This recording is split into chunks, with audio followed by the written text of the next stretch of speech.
Hello guys, good morning. Ngayon, ang beauty team ay nasa El Nido, Palawan. Alam niyo ba na ako at si Flower ay nandito sa El Nido, Palawan para makita namin ang karagatan ng El Nido, Palawan. Ang mga views, alam niyo ba na nagwe-waiting kami ng aming sasakyan na bangka. Dito ay maraming bangka, speedboat at iba-iba pa. Ayun na nga guys, si beauty team Flower at ang kanyang mga pinsan at ang aking mga pinsan. At syempre guys, ayan na nga ako guys, at ang katabi kong yun ay si Nanay Bing. Tara guys, samahan nyo ako pamamasyal dito sa El Nido. Siya nga pala, bago kayo pumunta ng El Nido, dapat ay meron na kayong damit na long sleeve at pants na fit at sapatos para hindi masugatan o magasgasan ng inyong mga paa. At syempre, sunblock na rin.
Picture kami at grabe guys, sobrang amazing talaga dito sa El Nido. Biro nyo yung dagat na hindi natin nakikita sa ibang karagatan.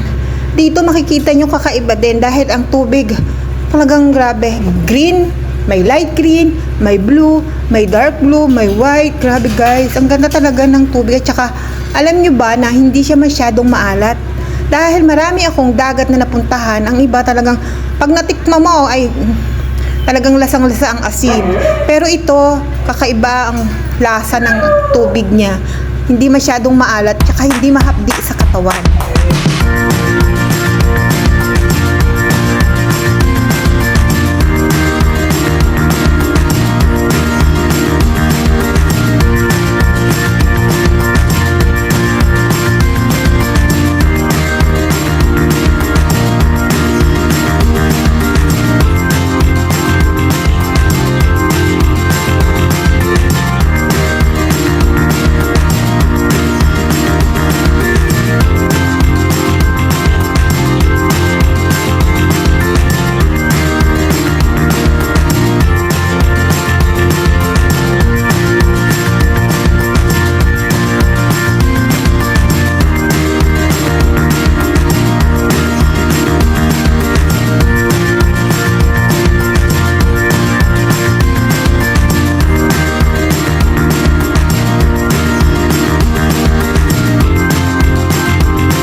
nyo ba guys na kami ay isang grupo na isang pamilya lang? Kami ay siyam.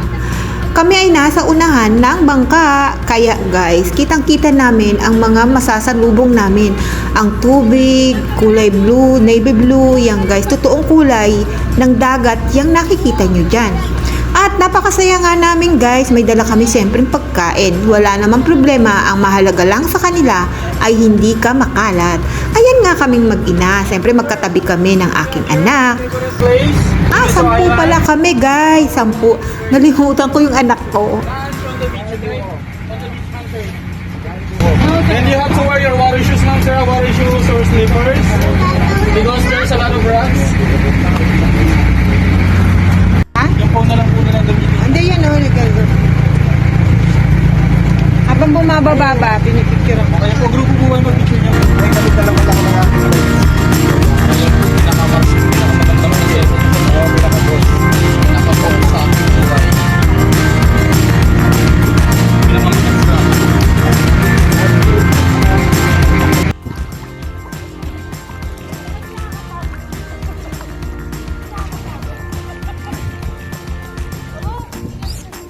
Ayan guys, natsyempohan ko nga na libre lang akin na sakyan at hindi na ako naglakad guys. Ito na ako, yan, naglakad sila ako guys, nakabangka ako. Yan, ang kagandahan, ang magaganda. Ito si kuya, ayaw pa akong ibaba. Eh, sabi ko naman gusto kong namnamin ang pag-apak sa tubig. Ay, buti na ibaba naman ako. Kuya, lakad. Gusto ko enjoy yung ano. Abay, napansin ko kaya pala ako ayaw baba ni kuya. Napaka-sexy ko pala dyan. Ayan nga guys, nandun kami na secret cave. El Nido guys, secret cave yan guys. Huwag niyo lang po itatry na uminom ng tubig dito. Ayan na nga guys, palabas na kami ng secret cave sa El Nido. At paglabas, ayan nga, nag-video ako sa labas guys. O, diba? Mga beauty pa rin kahit nagpapaaraw. Ayan na guys.